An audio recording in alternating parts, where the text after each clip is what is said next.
The cafe door chimed softly as sunlight spilled across the wooden floor, and in that bright, ordinary moment, a young woman balanced on crutches felt the familiar weight of every eye in the room.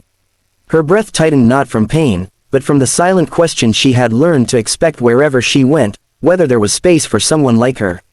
That was when she noticed the single empty chair at a family table and the man sitting there with 2 children, and with a courage scraped together from years of quiet endurance, she gathered herself and asked if she could sit there, never imagining how his response would unravel something deep inside her. If you believe in kindness, second chances, and the quiet power of human decency, take a moment right now to like this video, share it with someone who needs hope, leave a kind comment, and subscribe to the channel and stories.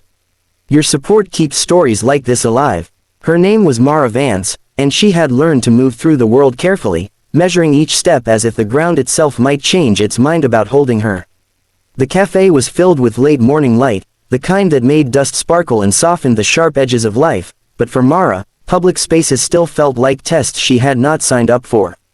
She wore a blue shirt that clung to her shoulders and denim shorts that revealed the smooth metal curve of her prosthetic leg below the knee. The crutches pressed into her forearms, reminders of the accident that had rewritten her life 3 years earlier. It had happened in broad daylight too, a delivery truck that ran a red light, a crosswalk she had trusted, and a future that cracked and shifted in an instant. Recovery had been slow and lonely. Friends drifted away when they did not know what to say.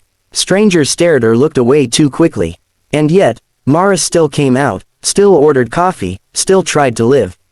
She had already scanned the cafe when she entered, noting which tables were too cramped, which chairs were bolted down, which patrons looked impatient. The empty chair beside the man with the children seemed like a small miracle.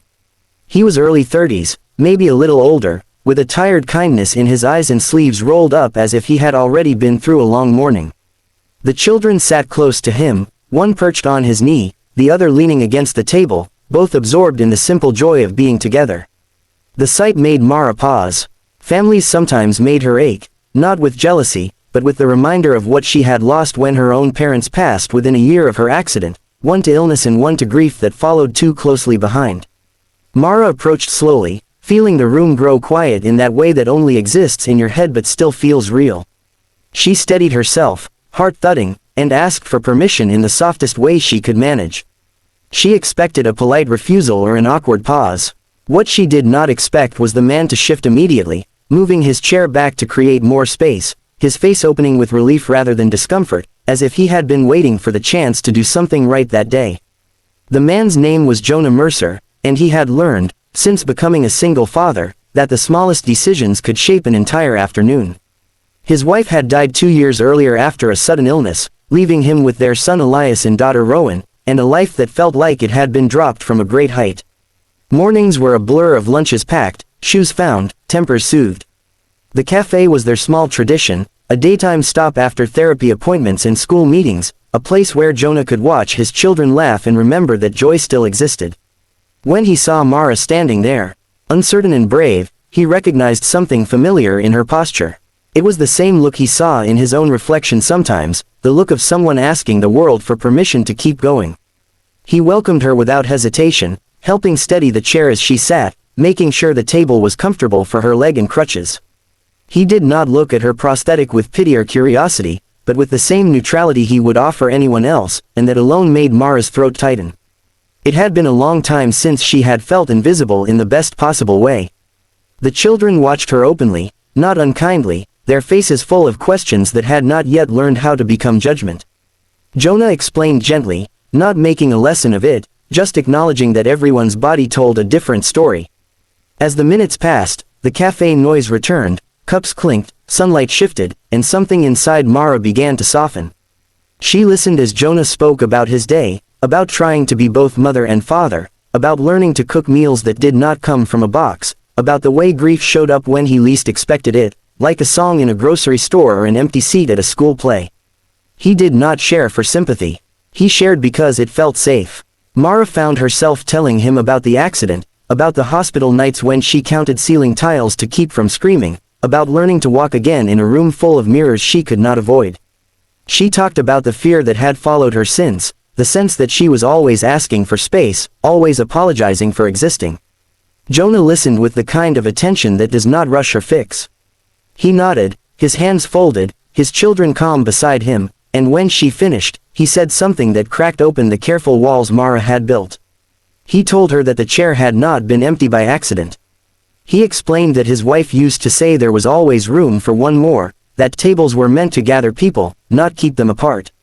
He told her that if she ever wondered whether she belonged somewhere, she could borrow his family's answer until she found her own. Tears came then, sudden and unstoppable, sliding down Mara's face as the weight she carried shifted just enough to let her breathe.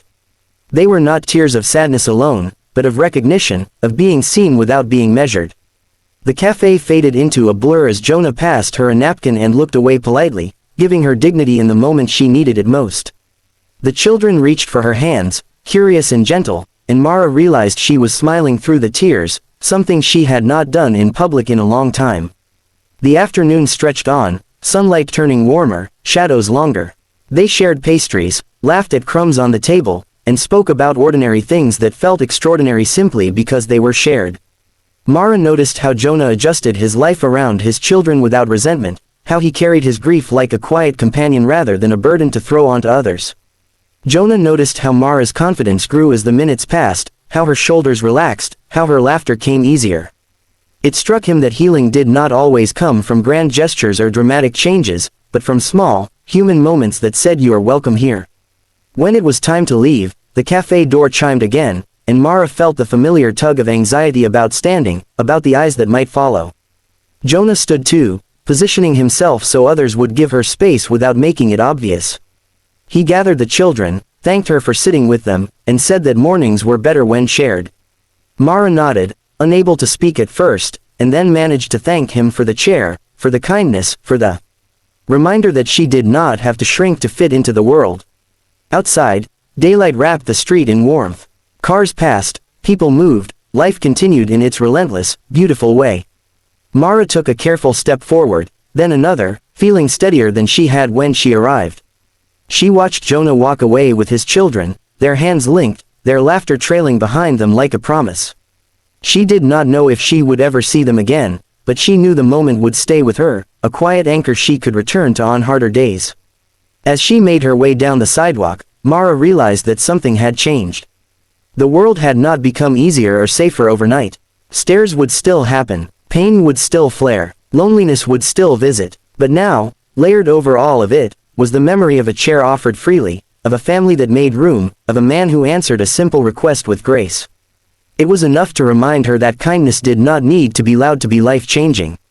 If this story touched your heart, if it reminded you of a moment when someone made space for you or when you did the same for someone else, please take a second to like this video, share it, and subscribe to Anne's Stories.